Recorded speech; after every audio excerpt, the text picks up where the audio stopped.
Last week we had our third Mustang Musings assembly. Let's get a recap. Last Thursday, we held our third Mustang Musings assembly.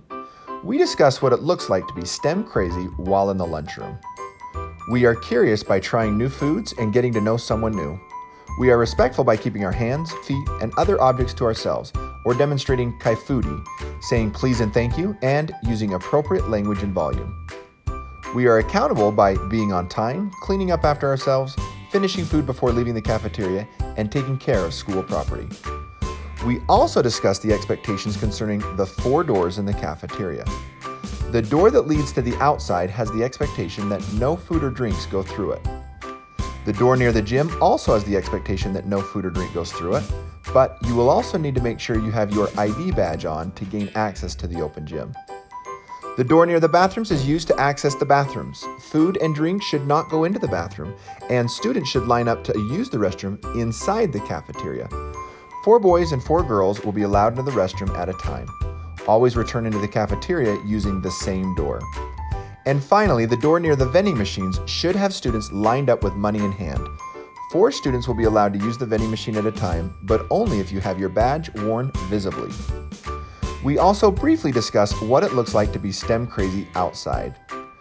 We are curious when we smile, meet someone new, or invite others to participate. We are respectful when we show kaifuri, keep away from the windows, and use appropriate language and volume. We are accountable when we play, talk, put garbage in the trash can, take care of school property, and are on task with appropriate outside activities. We show zero quit when we give 100% effort, and when we try, fail, and try again until we succeed. We made special note of the red lines painted on the blacktop outside and reminded students that they shouldn't cross those lines to allow us to supervise everyone. We took a break at this point of the assembly for another little contest between the 7th and 8th graders. We discussed the second thing that every Mustang must know: what year you will graduate. 7th and 8th graders texted in as many responses as possible during a 3-minute competition. This time, 8th grade came out on top with nearly 1,600 submissions in 3 minutes. Congratulations, 8th graders. You earned yourself 50 crazy points.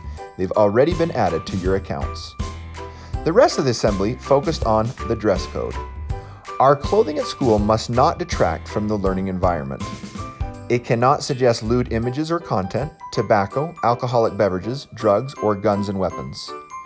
Part of our dress code is to comply with direction we've received from the Metro Gang Task Force.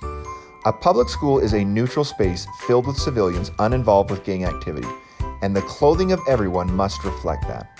As such, the Metro Gang Task Force has asked that we not wear any solid red or solid navy blue shirts that don't have other graphic designs. Additionally, we should not wear color on color, or you'll end up looking like Justin Bieber. This means you cannot wear a red top with red pants, a blue top with blue pants, a black top with black pants, and so forth. We have also been directed to ask that sports jerseys are not worn unless they are for a team on which you specifically play. Pants, shorts, overalls, skirts, and jumpers should be worn at your natural waistline and should not sag down, exposing underwear or gym shorts. Skirts, dresses, jumpers, and shorts should cover at least half of the thigh. That's the part of your leg between the top of your leg and your knee. Pants or shorts with large holes or tears must also not expose the top half of your thigh.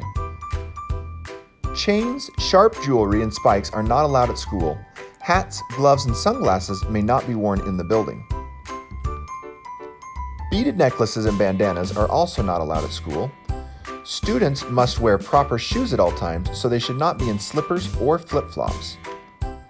All tops must have sleeves that cover the top of the shoulder completely, and tops may not have sheer or see-through panels. Clothing must be modest enough to cover all underwear, bra straps, and cleavage. This includes your midriff. The length of the top should cover your stomach even when your arms are raised above your head. No midriff. If you stick your hands up and you can see your stomach, you're dress coded.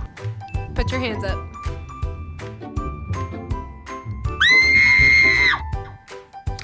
Our final start of the year Mustang Musings assembly will be this Thursday during Mustang Room. See you then.